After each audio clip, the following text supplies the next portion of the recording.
Hello. Hello. पंडित जी प्रणाम। खुश रहो। कहाँ से बोल रहे हैं? I am from Panipat sir. अच्छा, पानीपत हरियाणा। Yes sir. अच्छा, चलो क्या जानना है आपको, बताओ। Sir there is a lot of questions in my mind. Everybody says that Shudra are not good for the Brahmins. Is it right or wrong? अच्छा, And the next question is, somebody said me कि in the previous era, the Brahmin are not allowed the Shudras in the temple. Is it correct? अच्छा, और कोई प्रश्न? So, sir, these are the question which is coming in my mind always. अच्छा, Is तो it पहले right or wrong? The person who are asking these question on they raise this question on social media.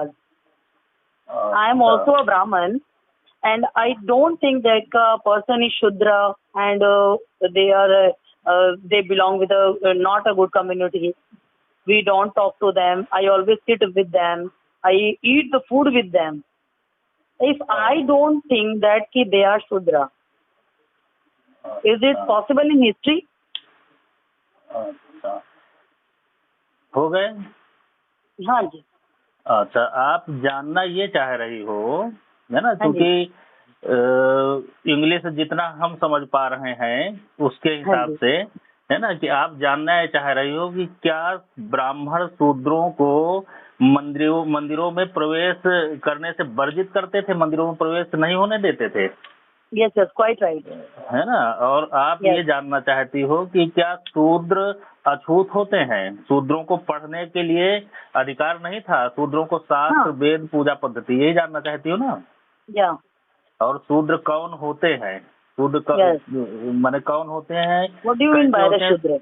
Shudra? Social media पे इस समय शूद्रों को लेकर के, ब्राह्मण और Yes, a शूद्रों lot के of को question लेकर, are raising.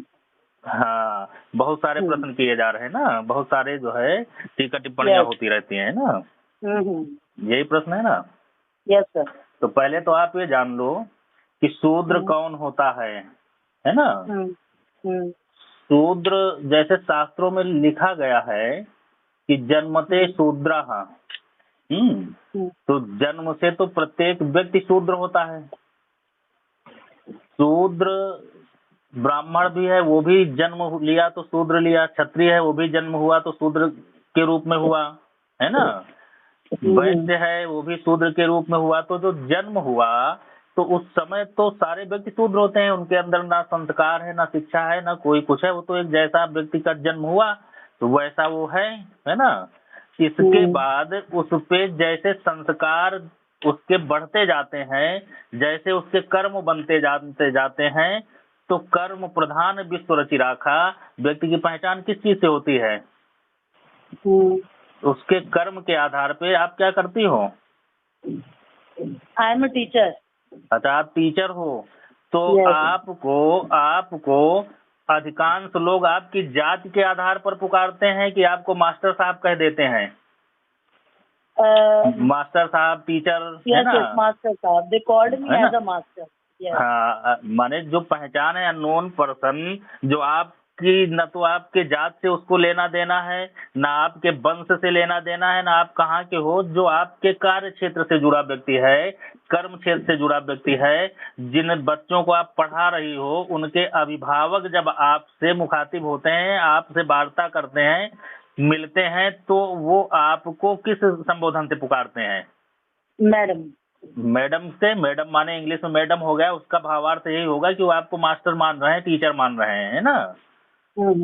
तो आपका कर्म ही तो जाना जा रहा है, आप किस जाति से हो, किस वर्ग से हो, इससे कोई लेना देना है? वहाँ कोई पूछता है? नो। आप तो जाति कौन सी हो गई? कोई डॉक्टर है ना, कोई दवा दे रहा है, मेडिकल स्टोर खोले है, डॉक्टर है, नर्सिंग होम खोले बैठा है, दवा कर रहा है, उसको लोग डॉक्टर कह देंगे, है ना? ऐसे कार्य क्षेत्र के हिसाब से लोगों की पहचान बन जाती है। तो कर्म से व्यक्ति की पहचान बनती है, पहली बात, है ना? तो शूद्र कौन है? जन्म से सारे व्यक्ति शूद्र हो गए। शूद्र के बाद जैसे ब्राह्मण अंतिम छोर है, कोई एक रस्सी है तो रस्सी का जो प्रथम छोर है जहां से शुरुआत हो रही है, तो प्रथम छोर उसका शूद्र से शुरू हुआ, फिर शूद्र ही आगे बढ़ करके बढ़ते बढ़ते शूद्र, वैश्य, क्षत्रिय और ब्राह्मण तक पहुंच जाता है, माने ज्ञान हासिल कर लेता है। समझ में आया? हाँ जी। ऐसे ऐसे तमाम लोग हुए हैं, तमाम ऋषि पैदा हुए हैं, तमाम ऐसे संत, सूत ऋषि जो हैं, ऋषि सूत जी का नाम सुने होंगे, वो भी अपने कर्म के आधार पर ब्राह्मणत्व को हासिल किया।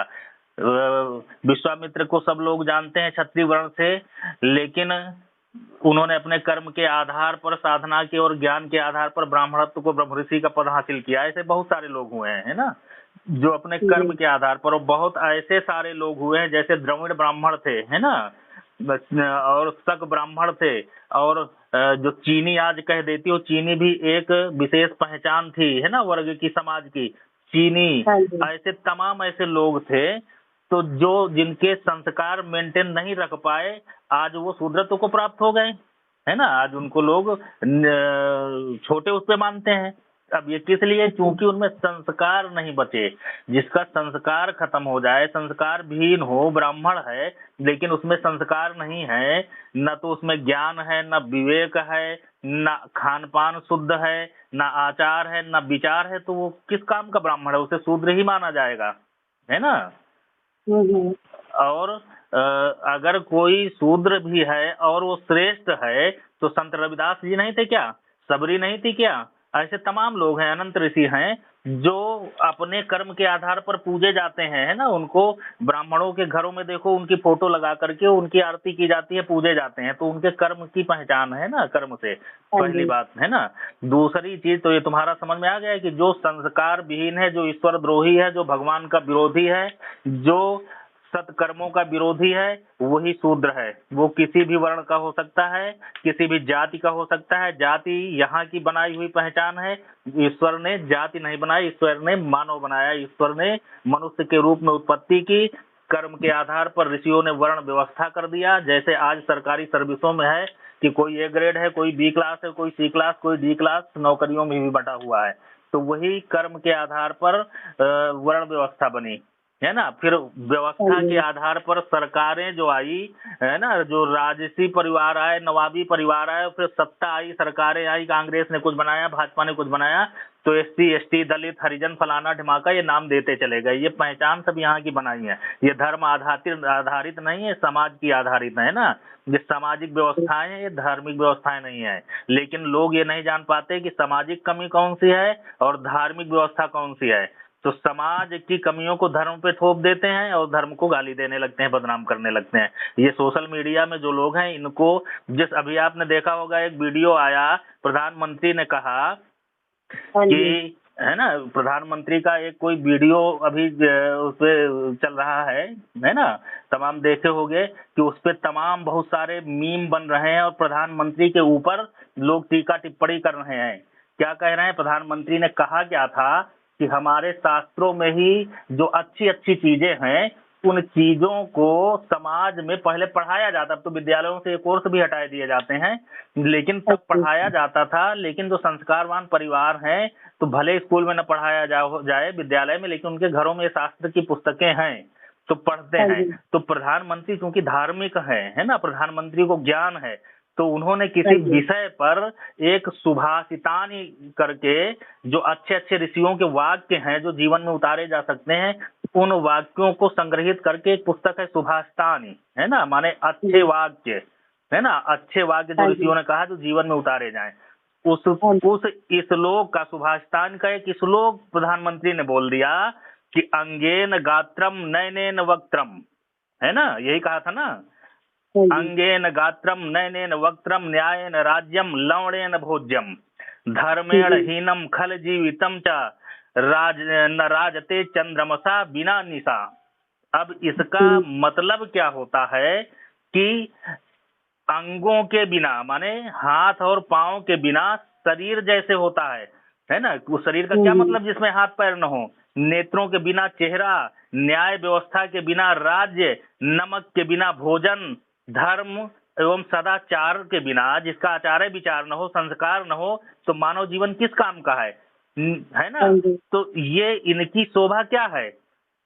शरीर की हाँ जी। शोभा, शरीर की शोभा उसके अंगों से है, चेहरे की शोभा उसके नेत्रों से है ना।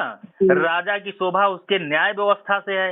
नमक की शोभा, भोजन की शोभा उसके नमक से है। नमक हाँ कम जी। ज्यादा हो जाए तो भोजन में रह जाएगा कोई स्वाद? नहीं तो रहेगा। तो प्रधानमंत्री ने क्या कहा? लवणेन भोज्यम, भोजन में नमक, है ना। जिस तरीके भोजन में नमक, उस तरीके, जिस तरीके भोजन में नमक की उपयोगिता है और आवश्यक है, जरूरी है, वैसे ही राज्य में, शासन में, शासक के लिए न्याय की जरूरत होती है। न्याय ही उसकी शोभा है। लेकिन लोगों ने उस पे मीम क्या बनाया? यही जो कथित शूद्र हैं, जो अपने आप को शूद्र समझते हैं, शूद्र ये नहीं है। शूद्र बहुत ही पवित्र शब्द है ना। जिसको आज के तथाकथित शूद्र समझ रहे हैं अपने आप को शूद्र, तो जिन लोगों को लौड़ेन का मतलब नहीं पता, लौड़ेन की मीनिंग नहीं पता, लौड़ेन का अर्थ नहीं जानते, वो हमारे शास्त्रों पे बात करेंगे, वो हमारे धर्म पे बात करेंगे, वो हमारे मनुस्मृति पे बात करेंगे, वो हमारे वेद और ग्रंथ गीता पे बात करेंगे। जिसको एक अर्थ संस्कृत का, एक लौड़ेन शब्द का अर्थ नहीं पता, तो वो हमारे शास्त्रों की बात करेगा। ऐसे लोग ही शूद्र हैं। शूद्र माने क्षुद्र। शूद्र तो पवित्र शब्द है, शूद्र का अपभ्रंश है क्षुद्र, है ना। तो ज्ञान कुछ नहीं है, लेकिन चर्चा राम की करेंगे, टीका टिप्पणी राम पे करेंगे, उंगली उठाएंगे वेद पे, शास्त्र पे। यही लोग शूद्र हैं, जो नीच हैं, है ना, जिनको नीच कहा जाता है। तो नीच यही लोग हैं जो लोग प्रधानमंत्री के इस वाक्य पे, प्रधानमंत्री पे टीका टिप्पणी कर रहे हैं, और ट्विटर पे उन्होंने हैशटैग चला दिया कि अश्लील प्रधानमंत्री, एक अश्लील करके, और उसमें लाखों लोगों के रिएक्शन भी आ रहे हैं। तो आप अंदाजा लगाओ कि ऐसे शूद्रों की संख्या कितनी बड़ी है ना। है ना। तो हमारे यहाँ ऐसे शूद्रों की संख्या बहुत बढ़ गई है, जो कि अपन जानते कुछ नहीं है ना। शूद्र का मतलब भी नहीं जानते। शूद्र में अब दो दो वो कर दो, शूद्र पवित्र शब्द है, लेकिन तथाकथित शूद्र जो अपने आप को कह रहे हैं, ये शूद्र नहीं, ये नीच हो गए, है ना। इनके विवेक मर गए, ये कट गए, पहली बात तो, है ना। तो इसमें तुम्हारे कौन कौन से जवाब मिल गए कि शूद्र कौन है ना। ये जवाब हो गया कि नहीं, शूद्र कौन है ना। ये तो जान गए। अब दूसरा सवाल ये है, और शूद्र कैसे बनते हैं, कैसे पहचाना जाए, जान गए। अब दूसरा तुम जो पूछ रही हो कि क्या शूद्रों को शिक्षा से बहिष्कृत किया गया था, है ना। अरे भाई, शूद्रों को किसने शिक्षा से बहिष्कृत किया है? आज तथाकथित अम्बेडकरवादी, है ना, इनको ये नहीं पता है कि अम्बेडकर क्या होता है। अम्बेडकर मराठी ब्राह्मण होते हैं, है ना। महाराष्ट्रियन जो है ब्राह्मण, वो अम्बेडकर अपने को लिखते हैं। अम्बेडकर टाइटल है, जैसे तिवारी, शुक्ला, पांडे, ऐसे दुबे, ऐसे जो टाइटल हैं, वैसे महाराष्ट्र में भी गडकरी हो गए, सारस्वत हो गए, है ना। ये अम्बेडकर भी ब्राह्मणों का एक अंग है, ब्राह्मण होते हैं ये। तो उस अम्बेडकर को पढ़ाने वाले जो ब्राह्मण थे, उन्होंने अपनी टाइटल दे दिया कि हम आज से तुम अपने आप की अपनी जात छोड़ो, तो अम्बेडकर लिखो हम नाम के सामने। तो उस ब्राह्मण ने अपनी टाइटल जिसने दे दिया, और एक राजा ने पूरा खर्चा उठाया उसकी पढ़ाई का, है ना। और जिस समय संविधान सभा के ये तो एक जो है योजना समिति के अध्यक्ष बनाए गए, लेकिन उसमें जो 299 लोग और शामिल थे, उसमें सवर्ण ज्यादा थे, ब्राह्मण थे, क्षत्रिय थे, वैश्य थे, सारे लोग थे, है ना। और उसका श्रेय अम्बेडकर को दे दिया। तो ये पढ़ाई अगर नहीं होती, अगर परोपकार की भावना नहीं होती, अपनत्व की भावना न होती, तो आज अम्बेडकर होते। लेकिन अम्बेडकर को राजनीतिक चेहरा बना करके विशेष पार्टी ने उनको जातिगत आधार के अनुसार उपयोग किया और समाज में विद्वेष पैदा करवा दिया, है ना। पहली बात। दूसरी बात, आप जब कभी भी गंगा स्नान करने जाती हो, तो कभी आपने देखा है कि शूद्रों के लिए अलग स्थान बना हो, या शूद्रों के लिए अलग घाट बना हो नहाने के लिए? कभी कहीं ऐसा है क्या? नहीं। तो जब एक साथ लोग नहा सकते हैं, एक साथ बैठ सकते हैं, आप जब गया करने जाओ, पूर्वजों की जो तृप्ति के लिए गया की जाती है मोक्ष के लिए, तो गया में तब तक अपने पितरों को शांति नहीं मिलती है, पितृद्धार नहीं होते, जब तक जो गया में लगने वाली भीड़ सब एक साथ बैठ करके वहां कच्चा भोजन कढ़ी चावल नहीं खाते हैं, तब तक पितृ को शांति नहीं मिलती है। तो जब बिना एक साथ बैठे बैठे खाए पितृ नहीं शांत होते तो वो कभी अछूत हो सकता है उस समाज में? नहीं हो सकता। नहीं हो सकता ना। वो शूद्र अछूत तो नहीं था, है ना, जिसको लोग ये कह रहे हैं कि हमको छूते नहीं थे, हमको पढ़ने नहीं दे रहे थे। पढ़ने के लिए इनको बुला बुला करके पढ़ाया जाता था, है ना। पढ़ाई के लिए हमने बताया ही, अछूत थे ही नहीं, जब भेद ही नहीं था तो ये पढ़ाई पे कैसे रोका जाएगा?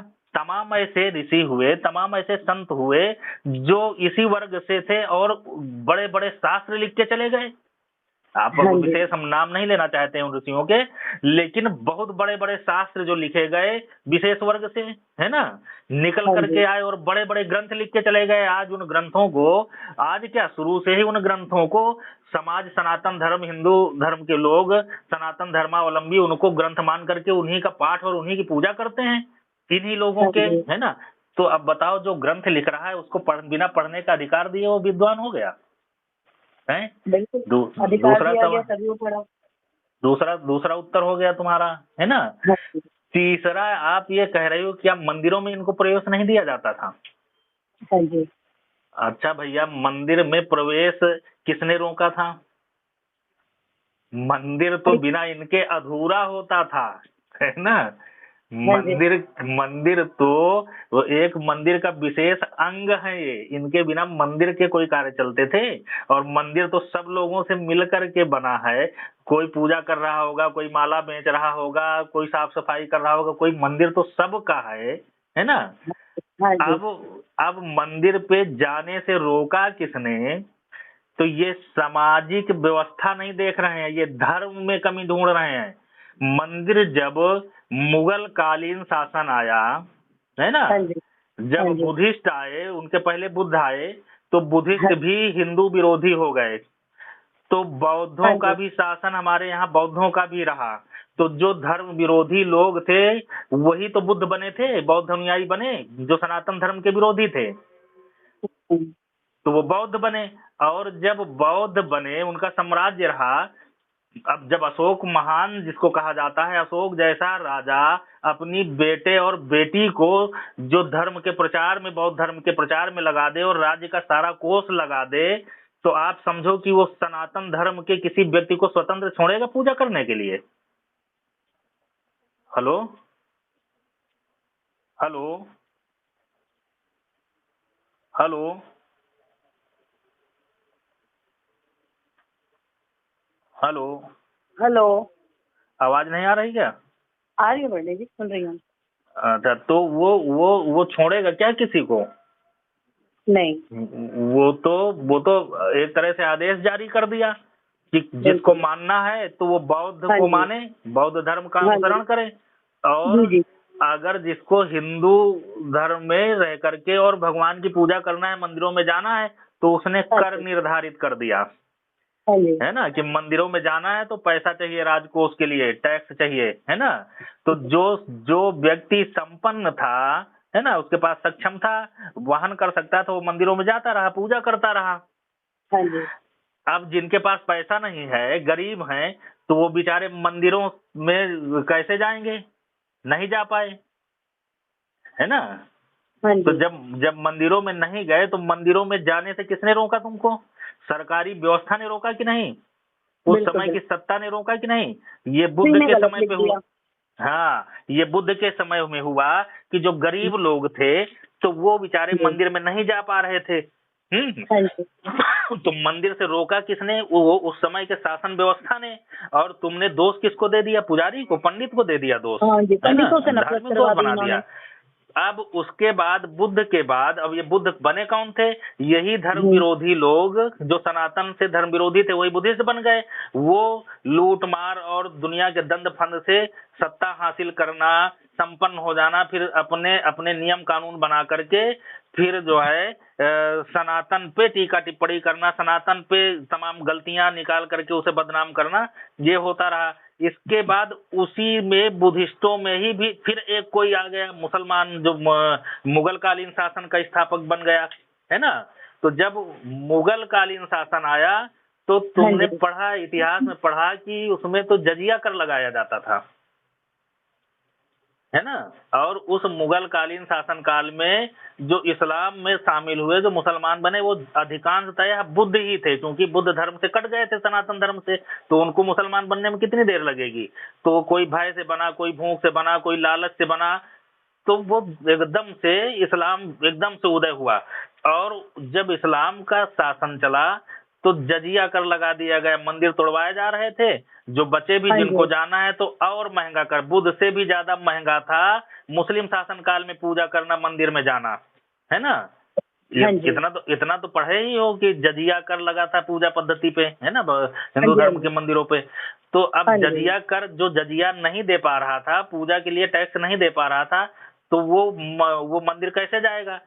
तो वो वही तो था, जो जो गरीब वर्ग है, जिसको ये कहते हैं हमारे पुरखों को मंदिर में नहीं जाने दे रहे थे, यही कहते हैं ना कि हमारे हम्म। पुरखों से अछूत माना जाता था, उनसे सेवा करवाई जाती थी, मंदिरों में नहीं जाने दे रहे थे, है ना। हाँ जी।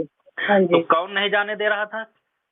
उस समय ये की लोग को भी सत्ता और मुगल शासन सत्ता मतलब और इसको शासन। हिस्ट्री में बखान तो नहीं किया गया ना इसका। तो हिस्ट्री हिस्ट्री लिखने वाले कौन थे, हिस्ट्री किसने लिखा है, पहले बुद्धों ने लिखा, हाँ जी। है ना। इसके बाद मुगल आ गए, मुगलों ने लिखा।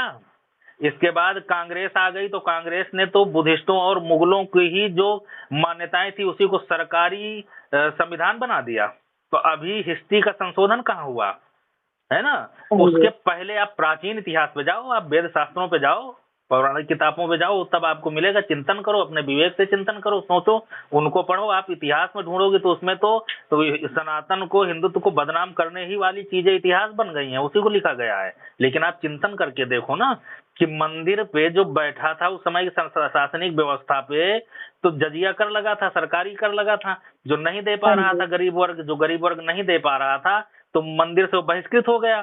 तो बहिष्कृत शासन ने किया, लोगों ने समझा कि मंदिर पे ब्राह्मणों पंडितों ने ने रोक नहीं, दिया। ब्राह्मणों ने रोक दिया। चलो, हाँ जी। इस्लामिक शासन काल पे किसने रोका, तुमको इस्लाम ने रोका। बुद्धिस्ट शासन काल में बुद्धों ने रोका मंदिर में जाने से, है ना। हाँ जी। ताकि तो इनकी रोटियां गर्म हो सकें। हाँ, और उनको पैसा चाहिए था, और समाज हाँ में जी। विघटन, जब इतिहास लिखा जा रहा था तो इतिहास में करप्शन भर दिया गया कि पंडित नहीं जाने दे रहे थे। चलो, ये तो गत हो गया, ये तो बीत गई बात। आज बताओ तुम, अब भी ना आंखें खुले अगर, तो वो साले चुल्लू भर पानी में डूब कर मर जाएं जा करके, जो अपने आप को शूद्र कह करके ब्राह्मण को गाली देते हैं, या हिंदुत्व को या सनातन को गाली देते हैं। तो इस सत्य को जो अब बताने जा रहे हैं, अगर नहीं स्वीकार पाते हैं तो फिर उनसे बात करना ही बेकार है। हाँ क्योंकि जी। अब आप कभी महाकालेश्वर गई हो, मैं अभी नहीं गई हूँ, काशी, बस ये जाने के प्लान है हमारा। काशी गई हो, केदारनाथ हाँ जी, गई हो, काशी गई हूँ, तिरुपति काशी गई गई हो। हूँ। हाँ जितने जी। बड़े मंदिरों पे जाओ, तो बड़े हाँ जी। मंदिरों पे पुजारी पैसा लेकर के आपको दर्शन करवाता है कि नहीं कराता, वहां पैसा लगता है कि नहीं लगता। 1500 रुपए आरती में शामिल होने का महाकालेश्वर में लगता है ना। हाँ जी। ऐसे ऐसे जितने बड़े बड़े मंदिर हैं उनमें दसियों हजार रुपए लग जाते हैं केवल उस मंदिर के दर्शन करने में, हाँ जी। हाँ जी। ऐसा है ना। अब ये हाँ बताओ जी। कि जिनके घर में खाने को नहीं है वो मंदिर में दर्शन कर सकते हैं। नहीं कर सकते वो लोग। पहले किराया भाड़ा वहन करके वो मंदिर जाएं, और वहां जाने के बाद फिर दसियों हजार दर्शन करने के लिए खर्चा करें, हैं। हम्म। तो अब ये कर कौन रहा है। ये भी सरकारी कर रही है, हाँ, तुमको लग रहा है ना क्योंकि कि मंदिर सरकारी जो है कर रही सभी के है। सब सरकार के अंडर में ही है। हाँ, तो तुमको लग रहा है कि सरकार कर रही, लेकिन उनसे पूछो जो गाली दे रहे हैं, तो उनको लगता है कि मंदिर में बैठे हुए पुजारी और जो पंडे हैं वो पैसा लूट रहे हैं, है ना। वो मंदिर में मगर दर्शन नहीं मंदिर तो करवा सभी रहे के हैं। सब सरकारी उसमें है ना, तो सरकारी वो अंडर में ही है। चाहे तो वो बांके यही, बिहारी मंदिर है, चाहे कोई भी हाँ, मंदिर है, यही हम सब कहना सरकार के चाहते अंडर में है। हैं, यही कहना चाहते हैं कि आज भी तो तुम मंदिरों में प्रवेश नहीं पा रहे हो। अगर हाँ जी, पैसा बिल्कुल, नहीं आज भी है, नहीं पा रहे। पैसा नहीं है, व्यवस्था नहीं है, तो आज भी नहीं पा रहे हो तुम। तुम्हारा कहाँ संविधान घुस गया, जा करके लड़ो तुम सरकार से कि मंदिरों पे पैसा क्यों ले रहे हो, मंदिरों को क्यों ठेकेदारी में दे दिया, मंदिरों पे बिल्कुल। टैक्स क्यों वसूला जा रहा है, मंदिरों को स्वतंत्र करो, फ्री करो, सब लोग जाएंगे, है ना, कोई पैसा नहीं हाँ लगेगा। जी, अरे तुम अगर बिल्कुल। लगता है कि तुमको मंदिरों से किसी ने रोका है, तो लड़ो सरकार से और इस नीति को खत्म करो। मंदिर पे तो सरकार पैसा लूट रही है, सरकार टैक्स ले रही है, सरकार ने टेंडर दे दिया, ठेकेदारी करवा दिया, तो वहां पर जो पुजारी और पंडा बैठा है वो तो नौकरी कर रहा है वहां पर ठेकेदार की, तो वो बैठ करके ले रहा है तो अपने लिए ले रहा है क्या? वो तो लेता है सरकार के लिए लेता है ना? तो तुमको मंदिरों पर जाने से किसने रोका? आज भी तो सरकार रोक रही है। और कल को तुम ये कहोगे, कल को क्या, और तुम चिल्ला चिल्ला के अभी कह रहे हो कि मंदिरों पे पंडित नहीं जाने देते हैं, मंदिर पे मनुस्मृति की वजह से नहीं जाने दिया जाता, ये धार्मिक कमी है, धर्म में मंदिरों को शूद्रों को घुसने नहीं दिया जाता, धर्म की वजह से। अरे यहाँ धर्म कहाँ है, यहाँ जाति कहाँ है, यहाँ कहाँ क्या है? यहाँ तो सरकारी व्यवस्था तुमको रोके हुए, तुम्हारे जेब में पैसा नहीं है तो नहीं जा पाओगे तुम, पैसा है तो चले जाओ तुम। इसमें धर्म का कहाँ से दोष आ गया, इसमें ब्राह्मण का कहाँ से दोष आ गया, इसमें मनुस्मृति का कहाँ से दोष आ गया? तो जिसको अभी भी नहीं जान, इतना सब जानने के बाद भी जिसे नहीं जानकारी हो रही, जो नहीं जानना चाहता, तो वो वही नीच है। उसको क्या समझाना है? ऐसे लोगों को छोड़ देना चाहिए, है ना? ऐसे लोगों को तुलसी परिहरि हरिहरि पावर पूजे भूत, है ना? तुलसी निज अनुमानहि राम विमुख की, माने जो राम से विमुख हो गया तो उससे क्या उसकी चर्चा करना है, उसकी बात करना है? वो सब वो अपने जो कर रहे हैं वो अपने लिए कर रहे हैं, और उनका जो होना है वो भगवान जानता है, निश्चित किए हुए है, सब निश्चित है। तो न तो कभी ब्राह्मणों ने शूद्र को अछूत माना, न ब्राह्मणों ने शिक्षा से रोका, और न ही ब्राह्मणों की वजह से कोई समाज परेशान हुई है। ब्राह्मण सर्व समाज को लेकर के चलता है, सारे समाज को अपना मान करके चलता है, तो और सारे समाज के कल्याण के लिए, पूरे वसुधा के लिए, पूरे ब्रह्मांड के लिए, पूरी सृष्टि के कल्याण के लिए ब्राह्मण भगवान से प्रार्थना करता है, पूजा करता है। सनातन धर्म संपूर्ण ब्रह्मांड के लिए ही सनातन धर्म प्रार्थना करता है, पूजा करता है ना? सनातन धर्म है जो निर्बाध रूप से चल रहा है इस जगत पे, जो निरंतर गतिमान है। जगत माने जो निरंतर गतिमान है, वो सनातन धर्म के ही अनुसार चल रहा है।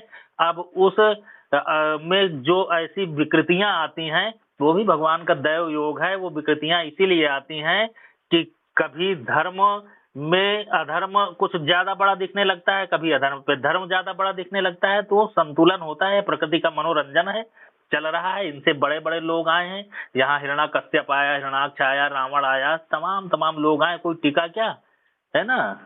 तो ये लोग भी, इनको भी टिकना नहीं है। जिनको जो कहना है वो कह रहे हैं। तुम अपने विवेक से ईश्वर की आराधना करो, ईश्वर पे विश्वास रखो, सनातन धर्म पे भरोसा रखो, और मन में सोच लो कि धर्म में कोई कमी है ही नहीं, सनातन धर्म में कोई कमी है ही नहीं। लोग एक एक श्लोक पे अपने अपने मजहब, पंथ और धर्म खड़े कर लिए कथित, है ना? और यहाँ किताबें शास्त्र भरी पड़ी हैं। जो भी जिसने बुद्ध ने जो कहा वो भी हमारे धर्म से ही निकला हुआ है। जितने भी धर्म बने हैं, जितने भी मत बने, जितने पंथ बने, वो सब हमारे ही धर्म से निकाल करके, और थोड़ा बहुत, पूरा तो किसी की क्षमता नहीं लेने की, लेकिन थोड़ा बहुत थोड़ी सी जानकारी लिया और उसको अपने विचारों में शामिल करके एक नया पंथ बना दिया, है ना? और लोग जा करके वहाँ शुरू हो जाते हैं। तो ये सत्य है। इसमें उत्तर मिला कि नहीं आपको अपने प्रश्नों का?